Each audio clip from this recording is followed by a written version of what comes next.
আসসালামু আলাইকুম। Welcome to our Microsoft Excel basic to advance course. আজকের ১৩ নম্বর ক্লাসে আমরা খুবই গুরুত্বপূর্ণ ৫টি কন্ডিশনাল ফাংশন নিয়ে আলোচনা করব। ফাংশনের নামগুলো আপনারা অলরেডি স্ক্রিনে দেখতে পাচ্ছেন। Sum ifs, average ifs, count ifs, max ifs এবং মিনিমাম ইফস। এগুলো কিন্তু মূলত আমরা পূর্বের ক্লাসে যেই ফাংশনগুলো শিখেছি তাদেরই আপডেট ভার্সন। অর্থাৎ আপনি সাম ইফস ব্যবহার করে কিন্তু আপনি সাম ইফস এবং সাম ইফ দুটোর কাজই করতে পারবেন। কিন্তু আপনার সাম ইফসের মাধ্যমে আপনি আরও মাল্টিপল ক্রাইটেরিয়ার যদি আপনার শর্ত থাকে আপনি সেই কন্ডিশনগুলো অ্যাড করে দিয়ে কিন্তু আপনাদের রেজাল্ট খুব সহজেই পেতে পারেন। চলুন এই ফাংশনগুলোর ব্যবহার শিখে নেওয়া যাক। তো এখানে আপনারা একটি ডাটা সেট দেখতে পাচ্ছেন। এখানে আমাদের ম্যানেজারের নেম, এরিয়া, প্রোডাক্ট এবং তাদের সেলস ভ্যালু দেওয়া রয়েছে। এখন আপনাকে এই সেলের মধ্যে আমাদের এইখান থেকে ইউনিক ম্যানেজারদের নেমের লিস্ট কিন্তু নিয়ে আসতে হবে। আমরা গত একটা ক্লাসে দেখেছি আমরা কিভাবে রিমুভ ডুপ্লিকেট করে আমাদের ইউনিক নেমগুলো নিয়ে আসবো এবং ফাংশন ব্যবহার করার মাধ্যমে কিভাবে নিয়ে আসবো। তো আমরা এই ক্লাসে এইটা রিপিট করছি না। আপনারা যদি আমাদের সেই ক্লাসটা না দেখে থাকেন অবশ্যই আমাদের সেই ক্লাসটা দেখে এই ক্লাসটা কন্টিনিউ করার অনুরোধ রইল। তো আমরা যদি এখান থেকে ফিল্টারে ক্লিক করি, দেখুন আমাদের কিন্তু টোটাল 4টা ম্যানেজারের নাম অনেকবার করে রয়েছে। তো আমরা এখানে ইউনিক ম্যানেজারদের নামের লিস্ট নিয়ে আসার জন্য আমরা ইউনিক ফাংশন ব্যবহার করব। আমরা এখান থেকে লিখে দিলাম ইউনিক। এখন যদি ট্যাব বাটনে প্রেস করি তো এখানে আমার অ্যারে চাচ্ছে। তো অ্যারে হচ্ছে আপনি যেই নামের ইউনিক ভ্যালু বের করতে চাচ্ছেন সেই টোটাল রেঞ্জটাকে আপনি সিলেক্ট করে দিবেন।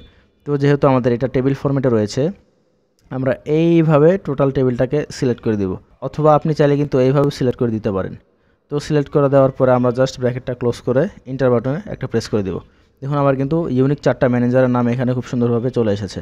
এখন আপনাকে এই যে ম্যানেজারদের নাম রয়েছে এই পাশাপাশি তাদের টোটাল সেলস ভ্যালু বের করতে হবে। তো আমরা লিখে দিলাম সাম ইফস।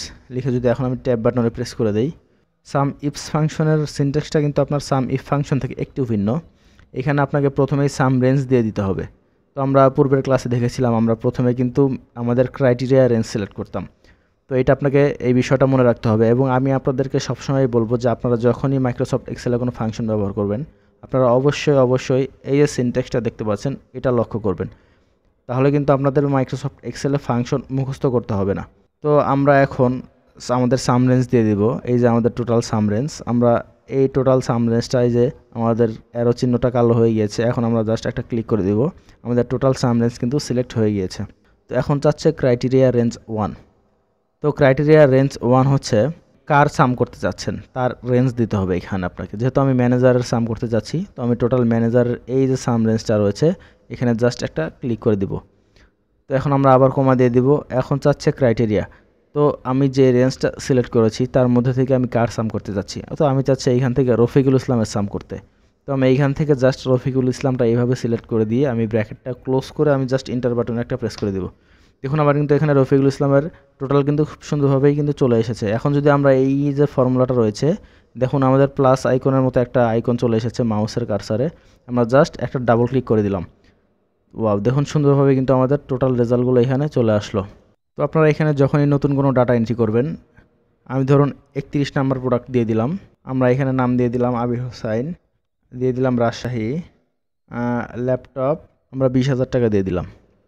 দেখুন আমার কিন্তু অটোমেটিক্যালি এখানে আমাদের ভ্যালু কিন্তু ইনক্রিজ হয়েছে। তো এটা মূলত ফাংশন ব্যবহারের কিছু সুবিধা। আপনি যখনই আপনার টেবিলের মধ্যে অটোমেটিক্যালি কিছু ডাটা ইনক্লুড করবেন এখানেও কিন্তু আপনার সামারি অটোমেটিক্যালি চেঞ্জ হয়ে যাবে। তো এখন আমরা শিখব সাম ইফসের মাল্টিপল ক্রাইটেরিয়া আপনি কিভাবে ব্যবহার করবেন। তো আমরা এখানে ড্রপডাউন ব্যবহার করে কিছু এরিয়ার নাম নিয়ে এসেছি। এখন আমরা শিখব সাম ইফসের মাল্টিপল ক্রাইটেরিয়ার ব্যবহার। অর্থাৎ এখানে দেখতে পাচ্ছেন রফিকুল ইসলাম নাম রয়েছে।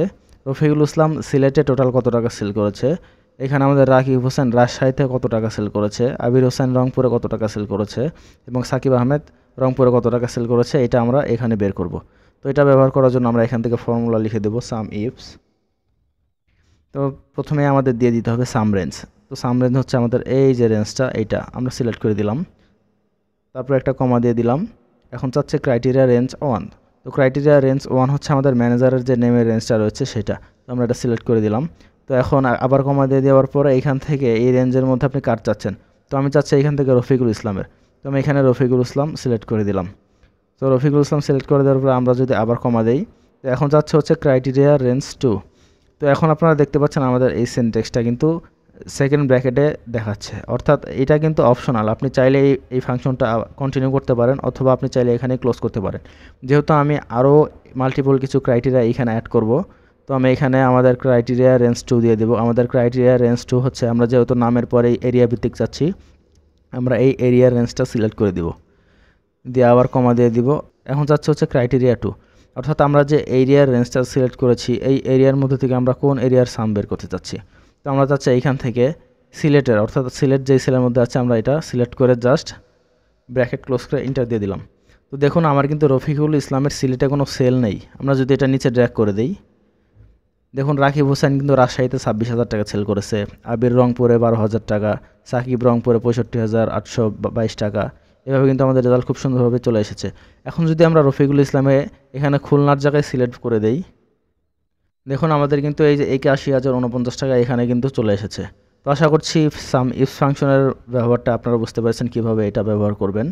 এটা কিন্তু মাইক্রোসফট এক্সেলে খুবই একটি পাওয়ারফুল ফাংশন। আপনি কিন্তু এই সাম ইফ ফাংশন ব্যবহার করে আপনার ডাটাকে খুব সহজে সামারাইজ করতে পারবেন। তো চলুন এখন আমরা দেখি আপনারা কীভাবে মাইক্রোসফট এক্সেলে অ্যাভারেজ ইফ ফাংশন ব্যবহার করবেন। তো অ্যাভারেজ ইফ ফাংশনটা সেম মূলত আপনার সাম ইফ ফাংশনের মতোই, জাস্ট এখানে আপনাকে সাম ভ্যালুর পরিবর্তে অ্যাভারেজ ভ্যালু প্রোভাইড করবে। চলুন আমরা দেখে নিই এটা কীভাবে ব্যবহার করব। প্রথমেই আমরা এখানে রফিকুল ইসলামের অ্যাভারেজ সেল নিয়ে আসব। তো এখানে আমরা ইকুয়াল ক্লিক করে অ্যাভারেজ ইফস লিখে দিব। তো অ্যাভারেজ ইফস লিখে দেওয়ার পরে আমাদের সিনট্যাক্সটা ওপেন হয়ে গিয়েছে। এখন যাচ্ছে অ্যাভারেজ রেঞ্জ। অ্যাভারেজ রেঞ্জ হচ্ছে আমাদের এই যে সেল রেঞ্জ, এটা আমি এইভাবে সিলেক্ট করে দিলাম। তারপরে কিবোর্ড থেকে কমা প্রেস করে দিব। এখন যাচ্ছে ক্রাইটেরিয়া রেঞ্জ 1। তো ক্রাইটেরিয়া রেঞ্জ আমি যেহেতু নাম ভিত্তিক চাচ্ছি, আমরা এই যে টোটাল ম্যানেজার নেম কলামটা রয়েছে এটা এইভাবে সিলেক্ট করে দিব। তারপরে একটা কমা দিয়ে দিব। এখন চাচ্ছে এই ম্যানেজারের মধ্যে থেকে আমি কাট চাচ্ছি, এটা হচ্ছে আমার ক্রাইটেরিয়া 1। তো ক্রাইটেরিয়া 1 হচ্ছে আমার রফিকুল ইসলাম। এখন যদি আমি ব্র্যাকেট ক্লোজ করে এন্টার দেই, দেখুন আবার কিন্তু রফিকুল ইসলামের অ্যাভারেজ সেল চলে এসেছে। এটা যদি জাস্ট একটা ডাবল ক্লিক করে দেই, দেখুন এটা কিন্তু আমাদের প্রত্যেকটা ম্যানেজারের অ্যাভারেজ সেল ভ্যালু, অর্থাৎ অ্যাভারেজে তারা কত টাকা করে সেল করেছে সেই রেজাল্টটা এখানে চলে এসেছে। এখন আপনি যাচ্ছেন রফিকুল ইসলাম সিলেটে অ্যাভারেজে কত টাকা সেল করেছে, এটা জাস্ট সেম সাম ইফ ফাংশনের মতোই। আপনারা জাস্ট এখান থেকে অ্যাভারেজ ইফস লিখে দিবেন।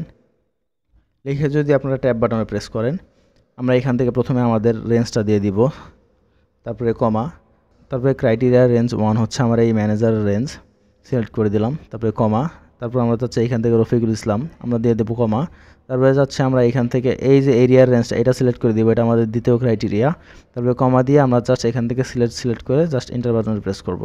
দেখুন আমার কিন্তু অ্যাভারেজ ভ্যালু চলে এসেছে। এটা যদি আমরা এখন নিচে ড্র্যাগ করি, দেখুন আমাদের কিন্তু প্রত্যেকটা ম্যানেজারের তাদের এরিয়া ভিত্তিক অ্যাভারেজ সেল চলে এসেছে। তো খুবই সহজ, আসলে খুব কঠিন কিছু না। আপনারা যদি বাড়িতে একটু প্র্যাকটিস করেন তাহলে কিন্তু আপনারা খুব সহজেই এটা ব্যবহার করতে পারবেন। তো এখন আমরা দেখব আপনারা কীভাবে কাউন্টিভ ফাংশন ব্যবহার করবেন। কাউন্টিভ ফাংশনের কাজ আপনারা গত ক্লাসে অলরেডি দেখেছেন যে এই ফাংশনের কাজ মূলত গণনা করা। তো আমরা এখান থেকে রফিকুল ইসলাম টোটাল নামটা কতবার রয়েছে এটা বের করব। এটা বের করার জন্য আমরা এখান থেকে ফর্মুলা লিখে দেব কাউন্ট ইফস। লিখে আমি প্রথমে আমাদের ক্রাইটেরিয়া রেঞ্জ 1 হচ্ছে আমাদের এই যে টোটাল নেমটা দেখতে পাচ্ছেন এটা সিলেক্ট করে দিয়ে আমরা জাস্ট এই নামটা সিলেক্ট করে একটা এন্টার বাটনে প্রেস করে দিব।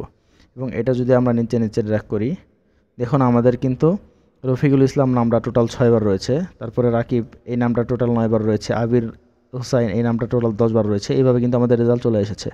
আপনারা যদি মাল্টিপল ক্রাইটেরিয়া অর্থাৎ রফিকুল ইসলাম সিলেটে কয়বার রয়েছে, রাকিব হোসাইন সিলেটে কয়বার রয়েছে এইভাবে বের করতে চান, তাহলে কিন্তু আপনারা এটা এই ফাংশন ব্যবহার করার মাধ্যমে খুব সহজে বের করতে পারবেন। তো আমরা এই ফাংশনটা ডিলিট করে দিচ্ছি। এখানে আপনি ফাংশন লিখে দিবেন আবারও কাউন্ট ইফস লিখে আমরা ট্যাব বাটন প্রেস করলাম। প্রথমে আমরা দিয়ে দিচ্ছি যেহেতু আমরা নাম ভিত্তিক চাচ্ছি, আমরা এই নামের রেঞ্জটা সিলেক্ট করে দিব, তারপরে কমা দিয়ে দিব। তারপরে আমরা যেহেতু এই রেঞ্জের মধ্যে থেকে রফিকের চাচ্ছি, তো আমরা রফিকুল ইসলাম সিলেক্ট করে দিলাম, তারপরে একটা কমা দিয়ে দিলাম। তারপরে চাচ্ছে হচ্ছে ক্রাইটেরিয়া রেঞ্জ 2। ক্রাইটেরিয়া রেঞ্জ 2 হচ্ছে আমাদের এই এরিয়াটা, তো এটা আমরা সিলেক্ট করে দিলাম, তারপর আবার কমা দিয়ে দিব। এখন চাচ্ছে এই এরিয়ার মধ্যে থেকে আপনি কাট চাচ্ছেন, তো আমরা এই এরিয়ার মধ্যে থেকে সিলেক্ট চাচ্ছি, তো এই সিলেক্ট করে আমরা জাস্ট এন্টার প্রেস করে দিচ্ছি। তো দেখুন রফিকুল ইসলাম সিলেটে কিন্তু একবারই রয়েছে, এই জন্য একবার দেখাচ্ছে। আমরা যদি নিচে ড্র্যাগ করি, এখন সবগুলো কিন্তু আমার নেম এবং এই এরিয়া ভিত্তিক কিন্তু একবার করে রয়েছে। আমরা কোনো একটা রফিকুল ইসলামে গিয়ে যদি এখানে সিলেক্ট করে দেই, দেখুন আমার কিন্তু এখানে একটা বেড়ে গিয়েছে। তো আশা করছি কাউন্টিভ ফাংশনের ব্যবহার আপনারা বুঝতে পেরেছেন। আপনারা চাইলে এখানে আরও মাল্টিপল ক্রাইটেরিয়া অ্যাড করতে পারেন, যেমন রাকিব হুসাইন, সিলেট, এয়ার কন্ডিশন, এইভাবে কিন্তু আপনারা আপনাদের কন্ডিশন সেট করতে পারেন। তো ব্যবহারটা পুরোই সেম, আপনারা জাস্ট আপনাদের ক্রাইটেরিয়াগুলো বৃদ্ধি করতে থাকবেন। তারপর আমরা দেখব ম্যাক্সিমাম ইফসের ব্যবহার। ম্যাক্সিমাম ইফসের ব্যবহার হচ্ছে আপনি আপনার নেম ভিত্তিক কে কত টাকার সর্বোচ্চ সেল করেছে সেটা, অথবা আপনার কোন এরিয়ায় সর্বোচ্চ টাকার প্রোডাক্ট সেল হয়েছে, অথবা আপনার প্রোডাক্ট ওয়াইজ কোন প্রোডাক্টে সর্বোচ্চ টাকা সেল হয়েছে সেটা কিন্তু আপনারা যদি দেখতে চান আপনাকে ম্যাক্সিমাম ইফ ফাংশন ব্যবহার করতে হবে। তো আমরা যেহেতু নাম ভিত্তিক সর্বোচ্চ সেল বের করতে চাচ্ছি, আমরা এখানে ইকুয়াল দিয়ে আমরা ম্যাক্সিমাম ইফ লিখে দিব। দেখতে পাচ্ছেন ম্যাক্সিমাম ইফ। এখন আমি ট্যাব বাটনে প্রেস করে দিচ্ছি। তো এখন এইখান থেকে আমরা রেঞ্জ সিলেক্ট করে দিব। তো আমরা আজকে মূলত যতগুলো ফাংশন শিখছি সবগুলো ফাংশনের সিনট্যাক্স একই রকম, জাস্ট আপনারা যদি একটা ভালোভাবে শিখতে পারেন সবগুলো কিন্তু ব্যবহার করতে পারবেন। এই জন্য আমরা পরবর্তী ফাংশনগুলোতে কিন্তু বেশি সময় নিচ্ছে না। তো এইখানে ক্রাইটেরিয়া রেঞ্জ 1 হচ্ছে আমাদের ম্যানেজারের নেমের রেঞ্জ, কমা দিয়ে দিব। এইখান থেকে আমরা চাচ্ছি রফিকুল ইসলামের। এখন যদি ইন্টারে প্রেস করি, এখন রফিকুল ইসলাম কিন্তু সর্বোচ্চ আমার 88,017 টাকা সেল করেছে।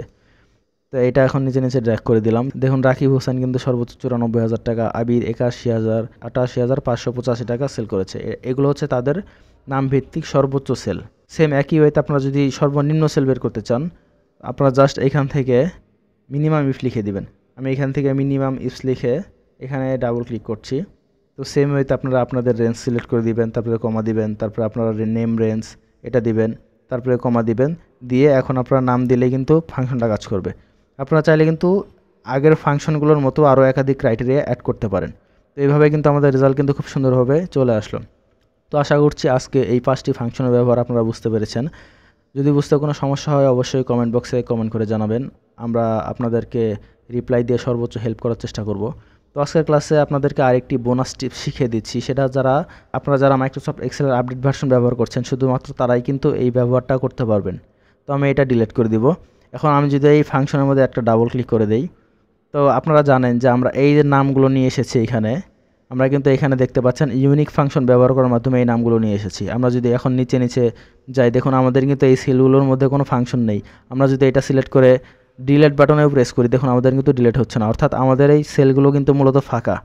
আমাদের এই একটা ফাংশনের মাধ্যমে কিন্তু আমাদের বাকি এই সেলগুলোতে আমাদের রেজাল্ট চলে এসেছে। এটা মূলত স্পিল ফাংশনের ব্যবহার। যারা আপডেট ভার্সনগুলো ব্যবহার করছেন তারা স্পিল ফাংশনের অ্যাডভান্টেজটা নিতে পারবেন। স্পিল ফাংশন কি এটা বোঝানোর জন্য যদি আপনাদেরকে এক্সাম্পল দেই, এখানে আমরা ইকুয়াল দিয়ে আমরা যদি এই কয়েকটা সেল একসাথে সিলেক্ট করে দেই, দেখুন আমি কিন্তু এখানে একটা সেলের মধ্যে ফর্মুলা লিখছি। এখন যদি ইন্টারে প্রেস করি, দেখুন একটা ফাংশনের মধ্যে আমরা ফর্মুলা লিখেছি কিন্তু এটার রেজাল্ট কিন্তু আমার 3টা সেলের মধ্যে চলে এসেছে। আমি যদি এটা ডাবল ক্লিক করে এটার রেঞ্জটা আরও বাড়িয়ে দেই এবং ইন্টারে প্রেস করি, দেখুন আমাদের কিন্তু একাধিক রেজাল্ট কিন্তু এখানে চলে এসেছে। তো এটাই মূলত স্পিল ফাংশনের ব্যবহার, যে আপনার একটি সেলের মধ্যে ফাংশন লিখবেন এবং এটা একাধিক সেলের মধ্যে আপনাদের রেজাল্ট দেখতে পারবেন। তো আমরা যেহেতু এইখানে একটা স্পিল ফাংশন ব্যবহার করেছি, আমরা আমাদের এই যে ক্রাইটেরিয়াটা দেখতে পাচ্ছেন, আমরা এই ক্রাইটেরিয়ার পরে যদি জাস্ট একটা হ্যাশ চিহ্ন দিয়ে দেই, তাহলে কিন্তু আমাদের পুরো রেঞ্জটা একসাথে সিলেক্ট হয়ে যাবে। দেখুন হ্যাশ চিহ্ন দেওয়াতে কিন্তু আমাদের পুরো সেলটা একসাথে সিলেক্ট হয়ে গেছে। যদি আপনাদের কোনো জায়গায় স্পিল ফাংশন ব্যবহার করে থাকেন, আপনারা কিন্তু সেখানে হ্যাশ চিহ্ন ব্যবহার করলে পুরো রেঞ্জটা সিলেক্ট হয়ে যাবে। এখন যদি ইন্টারে প্রেস করি, দেখুন আমাদের কিন্তু একটা রেজাল্ট লিখেছি, আমরা কিন্তু এখানে একটা ফর্মুলা লিখেছি এবং 4টি সেলে একসাথে রেজাল্ট কিন্তু চলে এসেছে। তো এটা মূলত স্পিল ফাংশনের ব্যবহার। আপনারা যদি এইখানে এইভাবে হ্যাশ না দিয়ে যদি আপনারা এইভাবে সিলেক্টও করে দেন, দেখুন তাও কিন্তু হ্যাশ অটোমেটিক্যালি চলে আসবে। তো আশা করছি আজকের ক্লাসটা আপনারা বুঝতে পেরেছেন। ক্লাসটা যদি ভালো লেগে থাকে ভিডিওতে অবশ্যই একটি লাইক করে দিবেন এবং চ্যানেলটা অবশ্যই সাবস্ক্রাইব করে দিবেন। তো আজকের ক্লাসটা এই পর্যন্তই ছিল, দেখা হবে পরবর্তী ক্লাসে। ধন্যবাদ সবাইকে।